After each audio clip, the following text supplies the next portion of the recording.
ओम। श्री राम जी अनेकों बाल लीलाएं करते हैं और बचपन से ही श्री राम जी क्या करते हैं, धनुही बाण का खेम बहुत उनको पसंद है। हाथ में धनुही और बाण लेकर के खेला करते हैं। अच्छा, एक दिन चारों भाई और सब राजकुमार और अन्य लोग एकत्र हुए कि आज चलो कंदुक खेला जाए। कंदुक जानते हो? गेंद। गेंद खेला जाए, डंडे से मारने वाला। तो अब जब गेंद खेलने की बारी आई तो जय चारों भाई साथ में खड़े थे। जैसे ही टीम बनती है, कोई गेम होगा खेला जाएगा तो टीम बनती है। और जब टीम बनने की बारी आई तो लक्ष्मण जी तो सबसे पहले खड़े हो गए राम जी की तरफ। अगर गेम में रखना है तो हम आपकी तरफ रहेंगे, आगे खेल बाद में होगा। अब लक्ष्मण जी घबराए, कहीं ये विपक्ष में कर दिए तो अच्छा मजा नहीं आएगा। तो राम लक्ष्मण एक तरफ हो गए। अब इधर कोई भी राम के विपक्ष में खेलने के लिए तैयारी नहीं। सब लोग कहें हम राम की ही टीम में रहेंगे, राम की टीम में रहेंगे। अब जो देखो राम की टीम में तो कोई विपक्ष में नहीं है, तो खेल कैसे होगा। वैसे ही जब श्री राम ने भरत जी की ओर देखा, वैसे तुरंत दूसरे पाले में भरत जी खड़े हो गए जाकर के। और जब भरत जी गए तो उनके साथ शत्रुघ्न भैया खड़े हो गए। तो भरत शत्रुघ्न जी के सहयोगी बने। तो किसी ने कहा कि भरत जी से, क्या आपको परवाह नहीं है, आप राम के विपक्ष में आ गए। तो भरत जी ने कहा कि हमें कोई परवाह नहीं है कि हम पक्ष में हैं और विपक्ष में हैं। हमें तो इतना पता है कि मेरे राम का खेल पूरा होना चाहिए। भगवान हमें खेल में, अपनी लीला में, समझो, अपनी लीला में वे हमें पक्ष में रखें या विपक्ष में रखें। जिस तरीके से प्रभु को आनंद आएगा, मेरा जीवन प्रभु को आनंदित करना है। अगर मैं भगवान के अपने अपने प्रभु के विपक्ष में ना जाता तो उनका खेल ही नहीं होता। और मेरे श्री राम भैया का मन है आज गेंद खेलने का, तो मेरे को पक्ष विपक्ष से कोई परवाह नहीं है। भगवान ने सोचा चलो आगे लीला में एक मेरा सहयोगी तो है जो आगे हमारे काम आएगा। एक ने कहा कि आपकी महानता है, जो लाभ विपक्ष वालों को मिल रहा है वो पक्ष वालों को नहीं मिलता है, ऐसा भरत ने कहा। बोले ये कैसे? देखो जो विपक्ष वाले हैं वो भगवान के पीछे रहेंगे और हम विपक्ष वाले हैं तो हम हर समय भगवान के सम्मुख रहेंगे, उनकी नजर हम पे रहेगी और हमारी नजर उन पे रहेगी। और तुमको पता नहीं है, जिस पर श्री राम की नजर होती है वो कभी हार नहीं सकता है। और वही हुआ, श्री राम ने गेंद पर डंडा मारा, वो गेंद बड़ी तेजी से भरत की ओर लुढ़कता हुआ गया। अब भरत जी ने दुगने वेग से जब बाण उसी पे डंडे की चोट की तो वो श्री राम जी की तरफ आ गया और श्री राम जी ने उसको नहीं ठुकराया, पकड़ कर रोक लिया। किसी ने कहा बड़ी बड़ी बड़ी बातें कर रहे थे, भैया से हम जीतेंगे नहीं, भैया विपक्ष में है, भैया के मजे के लिए, और गेंद आया तो धीरे से मारते, तुमने तो इतनी तेज मारा कि तुम्हारा गोल हो गया, भगवान रोक नहीं पाए। तो कहने लगे मैं उस गेंद को बहुत, गेंद की दुर्दशा पर हंस रहा था कि ये कितना दुर्भाग्यशाली है कि यह श्री राम के पास से जरा सी चोट खा करके हमारी तरफ आ रहा है। तो मैंने इसको इतनी दुगनी से चोट मारी कि ये पुनः जो है मेरी तरफ ना करके श्री राम के पास जाके छुप जाएगा। जरा सी चोट पड़ी और मेरी तरफ भागने लगा। भरत जी की इस दर्शन को सुनकर के सभी लोग ताड़ी बजा के हंसने लगे, कहने लगे वाह भरत जी, भरत जी की ऐसी ऐसी लीलाएं बचपन से हो रही थी कि जरा सी चोट पड़ने से ये राम को छोड़ करके इधर आ रहा है, इसीलिए मैंने अधिक वेग से इसको वापस वहीं पहुंचा दिया। ये भी समझाया कि राम को छोड़कर को तू कहीं भी जाएगा तेरा सहारा राम ही होगा। और इसके बाद अगर तू कहीं भी जाएगा तो तुझे ठोकर ही लगेगी। श्री राम जी ने कहा कि हम किसी को ठुकरा ही नहीं सकते हैं, चाहे वो गेंद ही हो। अब सुनो, गेंद का खेल का तो नियम है, जो तुम्हारी तरफ मारेगा तुमको रोकना है, नहीं तो उसका गोल हो जाएगा। तो भरत जी राम जी के विपक्ष में है, उन्होंने जब गेंद मारी तो राम को रोकना था, नहीं तो गोल हो जाता। और श्री राम ने भी नहीं रोका, क्योंकि वो मेरे भरत का भेजा हुआ गेंद है, भले मैं गेम हार जाऊं खेल, लेकिन मैं उसको शरणागति, उसको भरत ने मेरे पास भेजा है, इसलिए मैं उसको नहीं रोकूंगा। इसीलिए भक्ति का एक जीता जागता यानी भगवान का सीधा स्वरूप, मैंने क्या बोला था कि राधा का स्वरूप भरत जी से पूरा चरित्र मैच करता है कि भरत जी की जब एक गेंद नहीं रोकते हैं तो राधा जी का भेजा आदमी भगवान श्री कृष्ण कैसे रोक देंगे।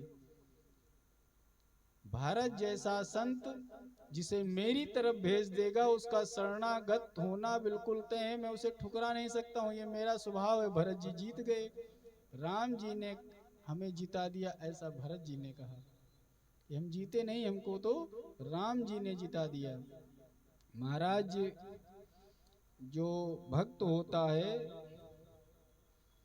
वो स्वयं को हार करके भी दूसरे को जिता देता है। एक बार की बात है, समझिए, एक बार भगवान श्री कृष्ण के पास में नारद जी आए। नारद जी ने कहा कि ये बताओ 16,108 रानियां हैं। बोले हाँ। हजारों भक्त हैं, हाँ, लेकिन आप हर समय ब्रज की गोपियों का और राधा जी का चिंतन किया करते हैं, कारण क्या है।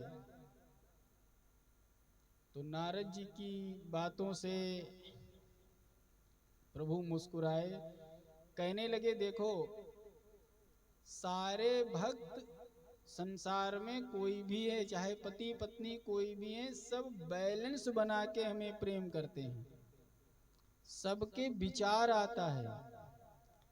लेकिन हमारी ब्रज की गोपियां राधा रानी ये बिना विचारे हमको निस्वार्थ भाव से प्रेम करती हैं और कोई चाह नहीं रखती है हमसे।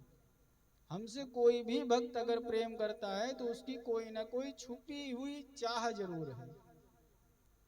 तो बोले ऐसा क्यों। तो बोले नारद जी बता तो देते तुमको हम, लेकिन क्या बताएं, मैं आज राजमहल में घूमने गया था, पूरा श्रृंगार उंगार किया था, ये बताओ नजर टोना टटका कुछ होता है। तो नारद जी ने कहा पृथ्वी पर सुना तो है टोना ओना टटका लगता है। तो बोले नारद जी हमारा ये सर पकड़े है बहुत भयंकर, कुछ समझ में नहीं आ रहा है। तो बोले प्रभु क्या किया जाए बताइए।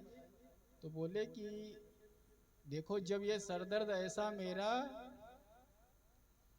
होता था तो यशोदा मैया जूता चप्पल झाड़ देती थी, आंगन में बैठा के अपने चप्पल से हमको जो है मंगल इतवार झाड़ देती थी। तो यहाँ तो यार हमें राजा, तो ऐसा करो तुम चले जाओ, यहाँ चप्पल कोई नहीं, लेकिन अगर कोई चरण की धूल ही दे दे, अगर हम मस्तक पे चुपचाप लगा लेंगे तो मेरी ये नजर उतर जाएगी और मेरा सर दर्द कम हो जाएगा और वैद वैद काम नहीं करेगा। तो बोले क्या, कहीं जाओ, चले जाओ, कोई भी भक्त मेरा है जो जो हमें बहुत प्रेम करता है उसके पास चले जाओ, कह देना कि भगवान का सिर दर्द हो रहा है, थोड़ी चरण रस दे दो। तो इतना हमारे प्रेम करने वाले हैं, कोई यार दे देगा, चुपचाप जाओ, जल्दी लेके आओ, फिर आगे बात करेंगे। नारद जी रुक्मिणी जी के यहाँ गए कि भाई ये उनकी पटरानी है सबसे ज्यादा, अष्ट पटरानियों के यहाँ गए, बेल बजाई, अरे नारद जी आइए आइए, कुछ नहीं प्रभु का सिर दर्द हो रहा है, थोड़ा सा अपना चप्पल उप्पल झाड़ो, कहीं का थोड़ी सी चरण रस दे दो। हे हमको नरक में जाना कहा है, ये चरण रस क्या करोगे, ले जाके कान्हा के सर पे लगाएंगे कन्हैया के, हे हमारी चप्पल की धूल ले जाके द्वारिकाधीश के सिर पे लगाओगे, नरक जाना है का हमको, जीवन भर मुक्ति नहीं मिलेगी, भागो यहाँ से। महाराज भगा दिया, सभी रानियों ने भगा दिया, संसार के सभी भक्तों ने भगा दिया। नारद जी बड़े परेशान कि एक छोटी सी चीज कहीं मिल नहीं रही है। याद आया, तुरंत ब्रज गए और राधा रानी ने शकल देखते ही बिल्कुल नारद जी की ऐसे क्या हुआ नारद जी, बहुत परेशान हो? कुछ नहीं, मेरे कान्हा को, जैसे ही कान्हा को कहा है तुरंत राधा रानी खड़ी हो गई। को नहीं, क्या हुआ ये बताओ? बैठने तक की नहीं पूछा था, हाल चाल छोड़ दो। बोले कान्हा का सिर दर्द हो रहा है, तो बोले यहाँ क्यों आए हो? बोले चरण रज चाहिए। अरे अपना दुपट्टा बिछा दिया। और जैसे ही ये बात ब्रज में पता चली है तो राधा रानी ने अपने चरण रखे, सभी गोपियों ने अपनी कहते किलो 2 किलो धूल झाड़ दी, जल्दी से लेके जाओ। नारद ने कहा तुम लोगों की शर्म नहीं लगी? राधा रानी ने कहा क्या शर्म की क्या बात है? बोले तुम्हारे चरणों की धूल अगर द्वारिकाधीश के सर पे लगेगी तो तुम लोगों को कितने नरक भोगने पड़ेंगे। तो राधा जी ने जानते हो क्या कहा? अगर मेरी एक नरक से प्रभु की एक मुस्कान आ जाती है तो मैं जीवन भर मुस्कुराने के लिए, जीवन भर नरक भोगने के लिए तैयार हूँ। ये तुम हमको स्वर्ग नरक की बात ना बताओ, इसको जल्दी लेके जाओ, क्योंकि तुम जितनी देर लगाओगे उतनी देर मेरे कान्हा का सिर दर्द हुआ करेगा। और एक एक पल मेरा अगर कान्हा दर्द में है तो मेरे लिए एक एक कल्प के समान है। नारद जी कहते हैं महाराज जानते हो, वो चरण धूल जब ला के भगवान के सामने रखे हैं तो वो गोपी चंदन बन गई थी, जिसको मस्तक पे लगाया करते वो। और तो बोले नारद जी बताओ कहीं पानी में गिर गए थे? तो बोले नहीं कान्हा, ये तुम्हारे दर्द को सुन करके जो गोपियों के जो चरण झालते हुए जो आंसू गिर रहे थे उससे सन गई है, और वहां से यहां तक लाते हुए मेरे असुरों ने इसको ताजा रखा है। आप धन्य हैं प्रभु। आज के बाद, इस घटना के बाद में कोई राधा रानी के ऊपर एक उंगली नहीं उठा पाएगा। वही सच्ची हृदय में आपके रहती हैं, और उनसे करुणामयी संसार में कोई नहीं है प्रभु। तो महाराज ये स्वभाव है भरत जी का, श्री राम जी का। बाल चरित हरि बहुविध कीना, बाल चरित हरि अति आनंद दासन का दीना, बाल चरित बहु विधि हरि कीना, कछुक काल बीते सब भाई। महाराज दशरथ जी कैसे भी महल से आते थे, अगर चारों भाइयों को खेलते धूल में देखते थे तो महाराज उनके साथ लोट लोट करके खेलते थे। दशरथ जी इतना आनंद मना रहे हैं। धूरी भरे यति शोभित श्याम जु जैसी बनी सिर सुंदर चोटी, खेलत खात फिरे अंगना पग पैजनी बाजत चाली कछोटी, वाह छवि को रस खान बिलोकत और भारत काम कला निधि कोटी, और काग के भाग कहाँ कहिए हरि हाथ से ले गए माखन रोटी। महाराज शिव जी तो अपने कैलाश चले गए, और काग भुसुंडी जी ने तुम जाओ हमारे हैं। आंगन में कहीं राम जी के हाथ से जूठन उनकी खा रहे हैं, कहीं रोटी छीन लेते हैं। जब रोटी छीन के भागते हैं काग भुसुंडी जी कौआ महाराज, तो श्री राम जी जो इतनी तेजी से रोते हैं लगता है उनकी जान लेके कोई भाग गया है, और हंस रहे हैं। रसखान जी कहते हैं कि हाँ हरि हाथ से ले गए माखन रोटी।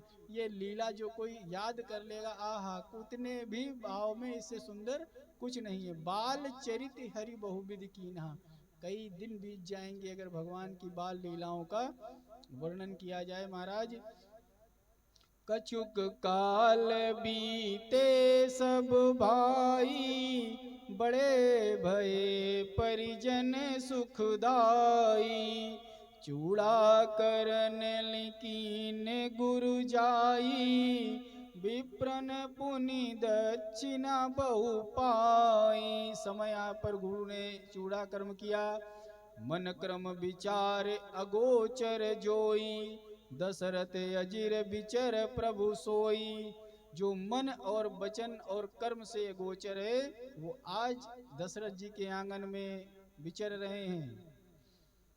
महाराज भोजन करते हैं, भोजन करत बोल सब राजा, नहीं आवत तजी बाल समाजा। राजा बुला रहे हैं, आओ बेटा भोजन कर लो आओ, लेकिन अपने बालकों अपने बाल मित्रों को छोड़ करके भगवान भोजन करने नहीं आ रहे हैं। और जब कौशल्या जब बोलन जाई, ठुमुक ठुमुक प्रभु चलाई पराई, निगम नेति शिव अंत न पावा, ताई धरय जननी अटी धावा। धूसर धूरी भरे तनुआए, भूपत बियस गोद बैठाए, भोजन करत चपल चित इत उत अवसर पाई, भाजी चले किलकत मुख दधियोद लपटाए, बाल चरित अति सरल सुहाए, सारद शेष शंभु श्रुति गाए, जिनकर मन इन सन नहीं राता, तेजन वंचित किए विधाता। महाराज जिनका मन प्रभु की बाल लीलाओं से आनंद नहीं होता है, कहते हैं वही भाग्यहीन कहे गए हैं। भय कुमार जबहि सब भ्राता, दीन जनेऊ गुरु पितु माता, गुरु ग्रह गए पढ़न रघुराई, अल्प काल शिक्षा सब पाई, विद्या विनय निपुण गुणशीला, खेलहि खेल सकल नृप लीला। चारों भाई वेद विद्या से निपुण होकर के राजकुमारों की तरफ लीला कर रहे हैं। अवधवासी राजा रानी सब उनके दर्शन करके आनंदित होते हैं। सिर्फ चारों भैया एक बार अयोध्या का भ्रमण कर लेते हैं और पूरे अयोध्यावासी आनंद से सुख से अपने अपने कार्य में लगे हैं। महाराज कहते हैं ना, सुख के दिन बड़ी जल्दी बीत जाते हैं। बालक की बाल लीला आनंद मनाते मनाते बालक किशोरावस्था में गए और एक दिन सूचना मिली कि दरवाजे से विश्वामित्र जी राजमहल में आ रहे हैं। विश्वामित्र महामुनि ज्ञानी, बसहि विपिन शुभ आश्रम जानी, जहाँ जप जोग यज्ञ मुनि कराई, अति मारीच सुबाहि डरनी। बोलिए सियावर रामचंद्र की जय। श्री राम जय जय राम।